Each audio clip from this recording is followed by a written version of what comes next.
Good evening and welcome to the BizNews Briefing. Today is Thursday, the 5th of March, 2026. I'm Patrick Kidd. On tonight's show, Piet Viljoen on why South African assets can outlast political irrationality, a market update led by Firstrand and Implats, Peter Major on why Iran cannot move minerals markets, and Goldman Sachs CEO David Solomon on how markets are reading the Iran conflict.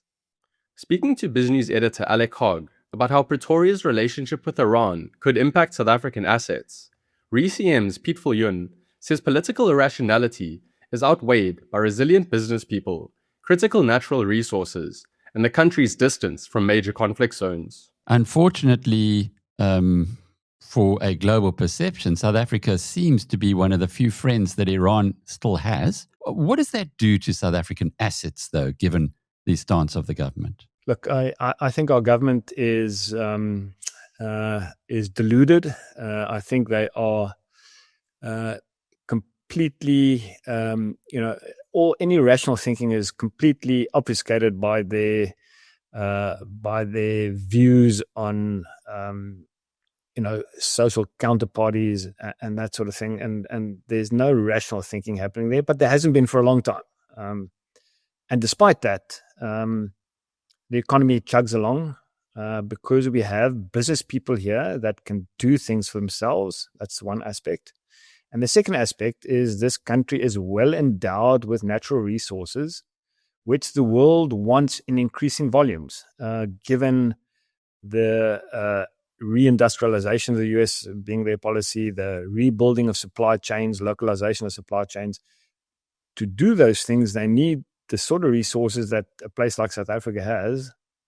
And I think that supersedes any political irrational thinking, which is evident from our government on a daily basis. Those sort of things supersede that and overcome that. Of course, if we had rational political leaders, we could have done even better. The third advantage, which I neglected to mention, is we're sitting on the southern tip of Africa. I mean, there is not, the chance of a war breaking out around us anywhere is quite low. So I think we're quite safe from that point of view. Whereas you look at Europe, the Middle East, Western Asia, I mean, that's a hotspot. Up until recently, people thought Dubai was a safe harbor. And it's been proven to be less so, possibly, than maybe Cape Town at this point. In today's market update, Firstrand delivers a strong set of numbers. Implats lifts profits but disappoints investors. Treasury loses budget office DDG Edgar Sishi to the IMF. And STADIO flags more growth. The Firstrand Group, which is the most valuable financial services business in Africa, delivered a robust set of numbers for the 6 months to the end of December. It released the figures on the Stock Exchange News Service this morning, the share price rising 2% on the news. Starting with the highs, the banking giant reported an 11% jump in normalized earnings, and shareholders are being rewarded with an 18% hike in the interim dividend. Profitability remains top tier. The group's return on equity improved to an impressive 21.1%. That compares well against the 15% that Nedbank released earlier in the week. The corporate and institutional division RMB was a standout performer, growing its earnings by 13%. However, it wasn't all smooth sailing. Operating expenses climbed 9%. Overall bad debt provisions ticked up 6% to about 7.5 billion rand, and that pushed the credit loss ratio slightly higher to 0.86%. What that means is that Firstrand loses less than 1 rand out of every 100 rand that it lends. FNB's broader Africa profits fell by 12%. This was constrained by severe macroeconomic headwinds in Botswana. In mining news, Impala Platinum delivered a stellar set of interim results for the 6 months to December 2025, but it wasn't quite up to investor expectations, with the share price losing 3% on a 44% rise in profits. What investors did not like was that unit costs have risen 11% in the half year, and despite this, the group did generate a massive 7 billion rand in free cash flow. Shareholders are being rewarded with a robust interim dividend of 410 cents a share. National Treasury has announced the departure of Budget Office Deputy Director General Edgar Sishi. Sishi will leave at the end of March to join the International Monetary Fund. Having taken over during the 2020 pandemic, Sishi leaves behind a strong legacy. He was instrumental in stabilizing South Africa's debt in the recent 2026 budget, marking a turning point not seen since before the 2008 financial crisis.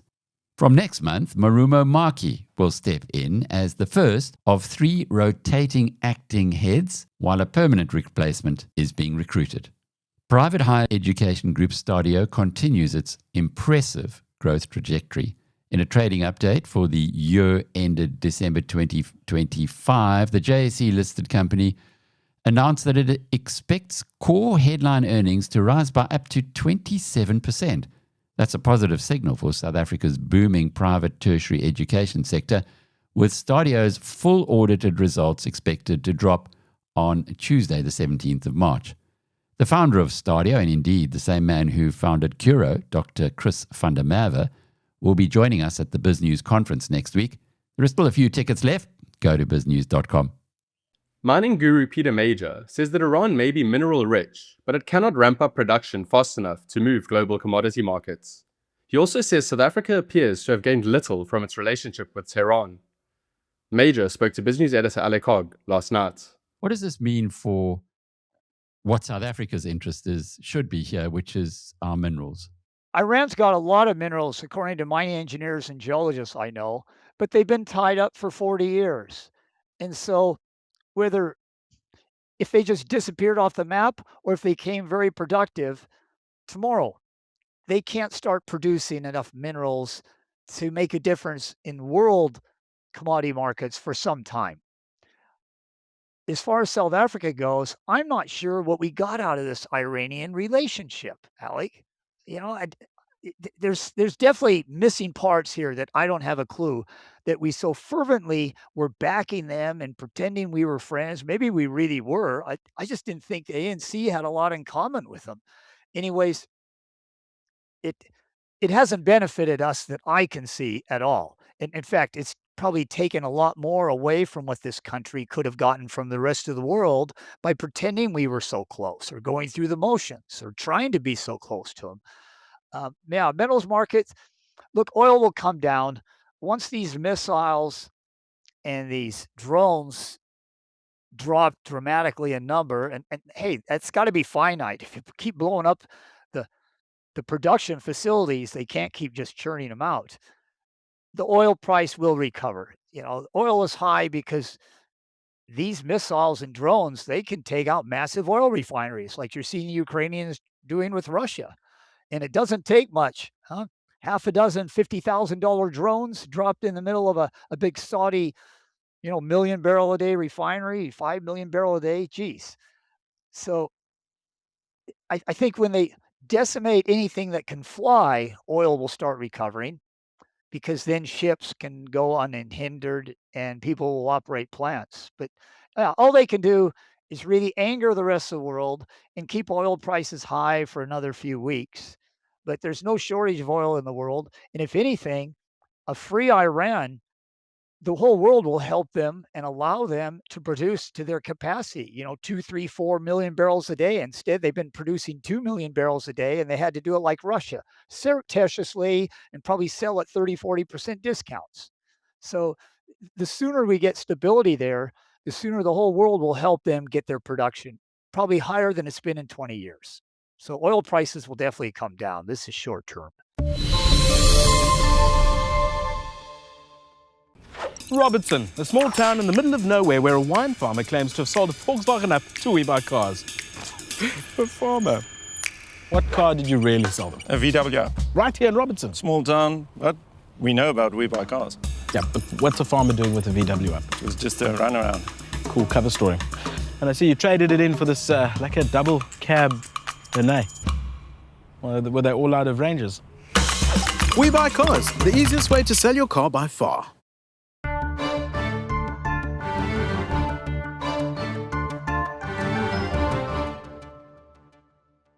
And wrapping up tonight's show, Goldman Sachs Chair and CEO David Solomon says markets are not complacent about Iran, but are still trying to work out how the conflict ends and what that means for growth in energy supply chains.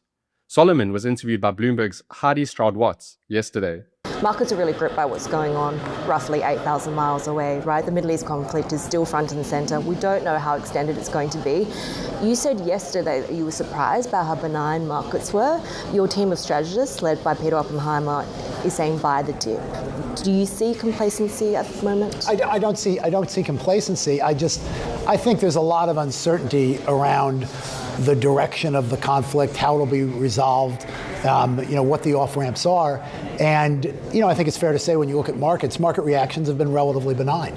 And I certainly could have seen over the last couple of days, a little bit more volatility, but I don't think people are being complacent. I think that market participants are looking and trying to say, how is this going to play out? What's the end game? You can see, good scenarios and more difficult scenarios. And as they have more information in the coming days, the coming week or two, I think that will have an impact on risk premiums. I think at the moment what market participants are really looking at is this going to translate through to things that affect economic growth and activity, particularly energy supply chains? So far, I think one of the reasons why markets are reacting the way they are is they're encouraged that there's strong support for trying to ensure that doesn't happen, but it's uncertain. You don't know, and we'll see. In the long run, for portfolio allocation, and I know Peter Oppenheimer, Sharmeen Mossavar-Ramari did a call for our wealth clients. If you have portfolio allocation, there's nobody that's saying you should change your fundamental portfolio allocation because of what's going on. But for traders and day-to-day market participants that think about risk premia, every single day, obviously they're watching very closely. That's been tonight's BizNews Briefing. I'm Patrick Kidd for BizNews.com. Thanks so much for watching, and we'll see you again on Monday.